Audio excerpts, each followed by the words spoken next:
Merci beaucoup. Thierno Alassane Sall, vous avez la parole. Félicité Mbougar Sarr se prépare.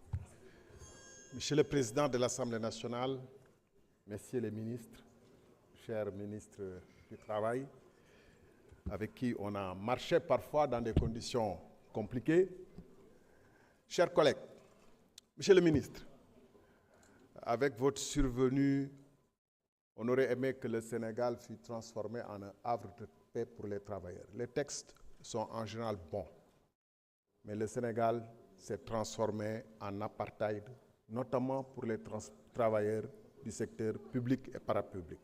Et vous savez de quoi je parle. Dans plusieurs structures, près de 30 structures du secteur parapublic, des milliers de travailleurs ont été licenciés pour la seule raison qu'ils ne sont pas de Pastef. Bu dee loolu mooy révolution bu ngeen ñu promettre ñu ne révolution bi moom jëriñul askan wi. Et ma joxe ay firnde yi ci yées mooy FERA mooy SEMU mooy Port autonome de Dakar mooy CDC mooy PUMA ma joxe ci quelques misaal mais lu déclenché lii lépp nga xam ne politique systématique la de traque aux travailleurs qui ne seraient pas Pastef mooy la circulaire de juin 2024 bi nga xam ne premier ministre bi fi newoon Ousmane Sonko moo ko xaatim pour ubbi bunt yi ñu liquider waale entreprise de presse yi ndax convention yi liquider waale travailleurs yi liquider yeneen contrat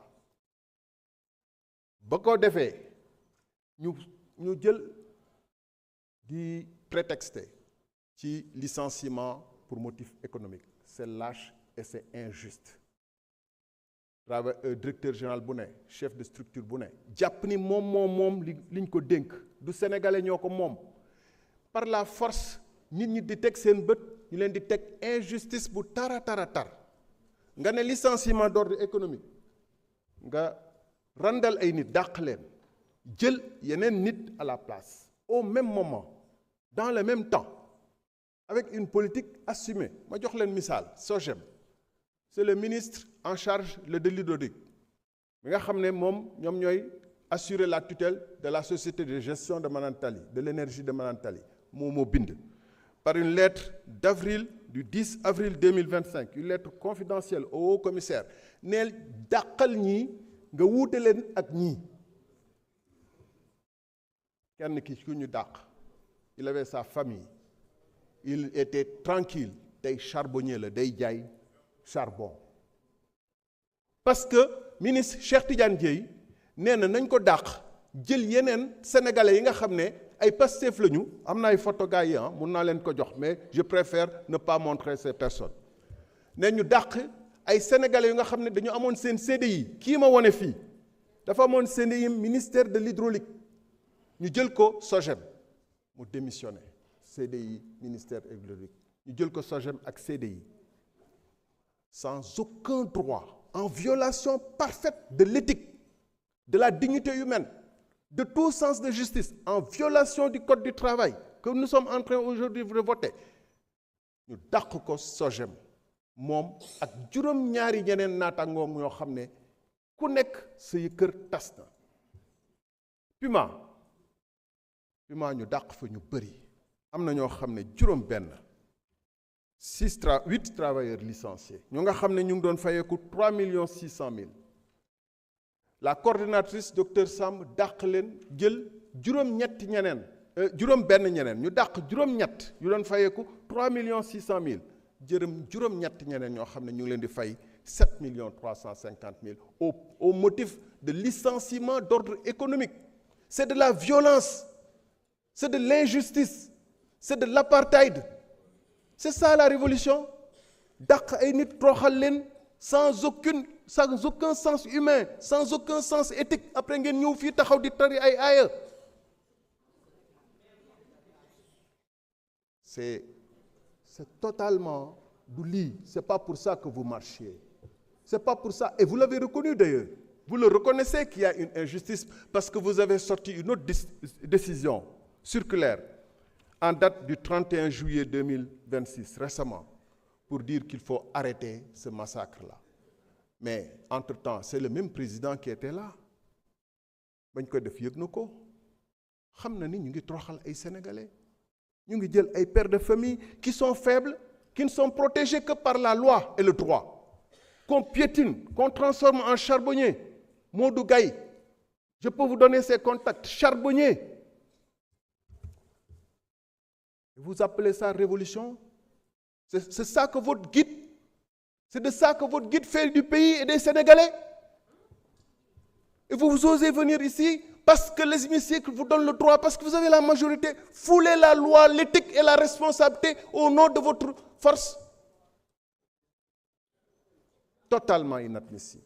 Binta Sada Aw, parce qu'elle est de Podor. Nous ni pour sosal ko, créer ko, ñu ne doomam yi mu déclaré du ay doomam. Ñu porter plainte brigade gendarmerie dem pour saytu ji ndax doomi doomam nañu état civil. Honorable Félicité Mbougar Sarr, vous avez la parole. Honorable Salimata Dieng se prépare.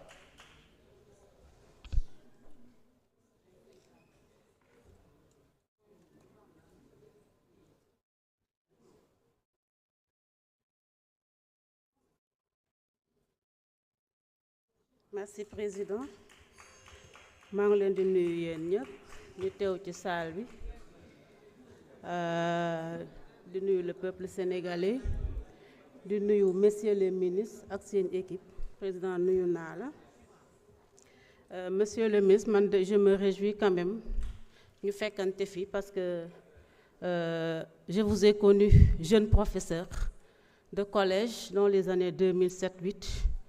bi ngay nekk SAEM bi ngay diriger le SAEM yow mi sax yaa taxoon ñu dugg SAEM te sa ingénieur yi moo ñu ci dugaloon sa leadership te on reconnaît que yow liggéeykat nga moo tax ñu am yaakaar que di nga révolutionner li nga fi fekkoon xëy na révolution amoon na ci waaye di nga gën a révolutionner sa ministère boobu parce que j'avoue que il nous a fallu quand même beaucoup de temps pour qu'on s'adapte nous SAEMsiens à un autre profil.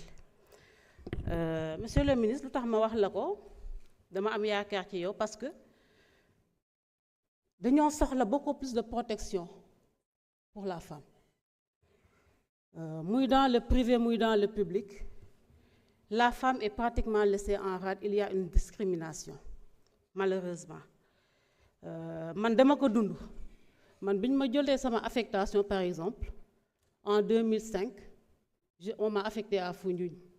bi ma demee le principal daf ma renvoyé waat ne ma il y a pas assez d'heures 11 heures moo fa des te moom le principal il serait un professeur d'HG alors qu'il n'est pas possible qu'il intervienne en salle.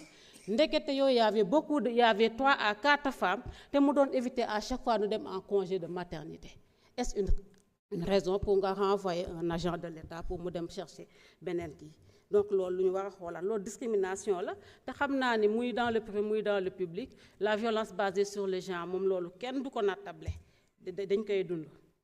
Et tout ceci viendrait bien sûr conforter la notion de sexe faible. Finalement ñun dañ koy nangu parce que ñun finalement on ne sait même plus ndax à chaque fois bu ñu ñëwee ñun naan la wey nous naissons libres et égaux mais nous naissons libres et égaux quand ça arrange malheureusement parce que bu ñu nekk nañu recruter la femme est laissée en rade mais quand il s'agit de subir une imposition nous sommes égaux devant la loi.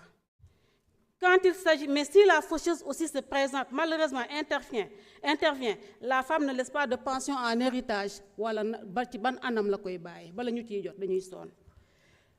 Monsieur le ministre, xawma ndax dama la koy wax xawma damay muñ ba ministre de la santé ñëwaat wala damay muñ ba beneen ministère ñëw, ministre de l'enseignement supérieur. Monsieur le ministre, le cas des agents de santé communautaire. Chaque année, on en parle. Chaque fois qu'il y a présence d'un ministère boo xamante ni laal na ci on en parle. Fouras du am benn avancée. monsieur le ministre voilà ñoo xamante ni dañoo def seen parcours universitaire te amalu leen njëriñ. À quoi ça sert yow nga dugg licence 1 2 3 dem ba master nga ñëw ñu lay fay des miettes wala sax doo am ku la embaucher loolu ça fait mal. Man je préfère xëy na ngeen waxtaan ak ministre de l'enseignement supérieur xëy na sax ñu éliminer cette branche là ñu mën a nopplu xale yi mën a wuti beneen branche lu ñeen lu ñu liggéey parce que nag vraiment doy na waar nga jàng ba yaakaar ba am ci yaakaar mënoo gis foo liggéey wala boo demee ba liggéey sax day doo am loo feye sax doo am loo dunde c'est dommage.